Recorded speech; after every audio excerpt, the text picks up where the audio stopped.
Hey everybody, it's Gentleman Al Hamilton. You are about ready to watch the next episode of What's the Deal with Speal?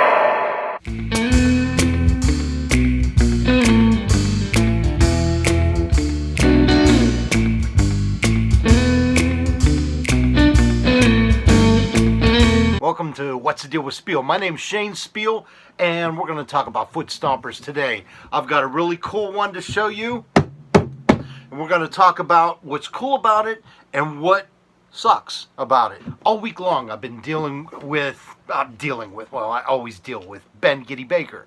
I've been talking to him about his own Foot Stomper as he prepares to build his band Eastwood Station.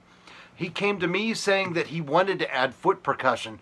Well, I've been using Foot Stompers for years, and thank God I don't have to use one anymore because I have a drummer in my band. But many years ago, I was a one-man band, and I needed a Foot Stomper. I needed something to give me a bass drum percussion, and I've been known to throw a microphone into a hard shell guitar case, or I put a piezo disc on a plank of wood, and it got to the point where I continued to develop till I came up with my favorite way. It's in my book, Making Poor Man's Guitars, and if you go there, I show how to make the best Foot Stomper I have ever had. And the trick to it is adding a preamp. That way you can dial in the tones and everything else. It's in the book, Making Poor Man's Guitars. Once this segment's done, Ben, tell them about how good this Foot Stomper sounds.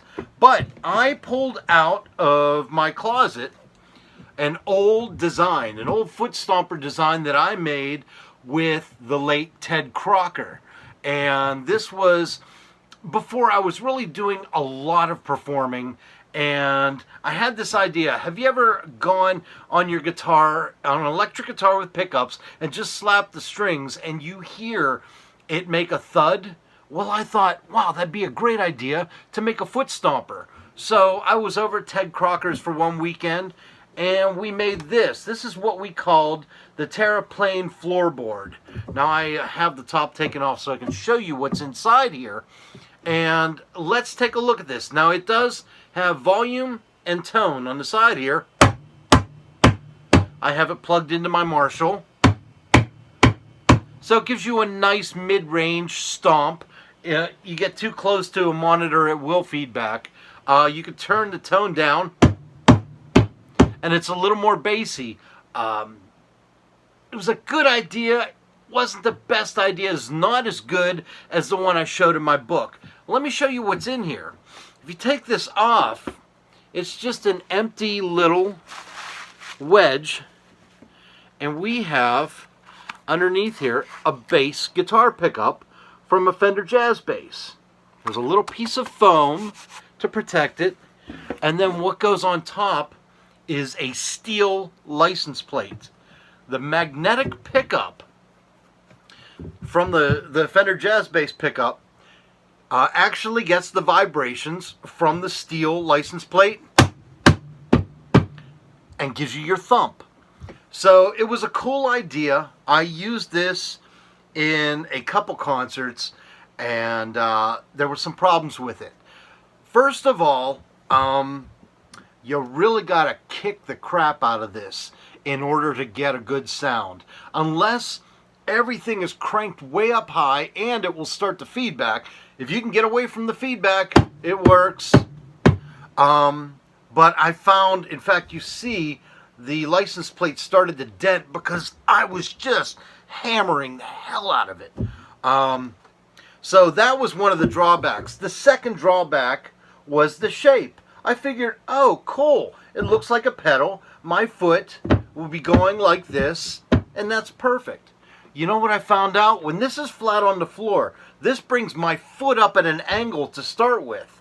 Then I need to bring my foot up even higher to bring it down in order to hit it. And this just, if you're doing a 1 or 2 hour show, this will destroy your calf muscles. all the muscles in your legs, you feel it because your foot is already elevated and now it has to elevate even more. If you're going to do a foot stomper, you want it flat. You want it as flat as possible so your foot is just raising up normally and going down.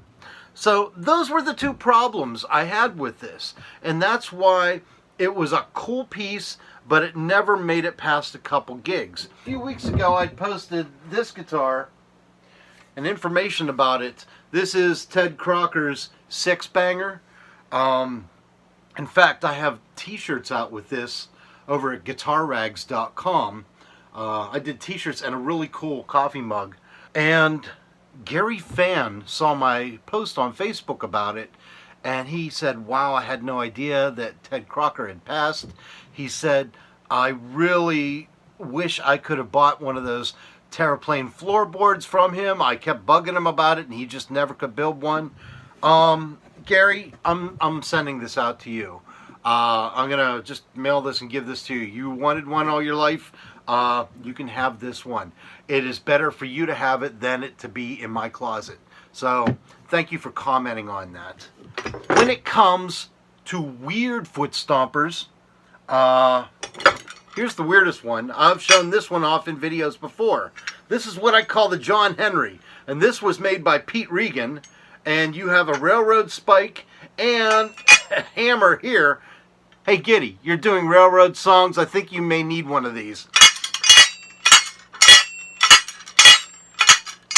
It's brilliant. I got dust everywhere. This thing was laying around.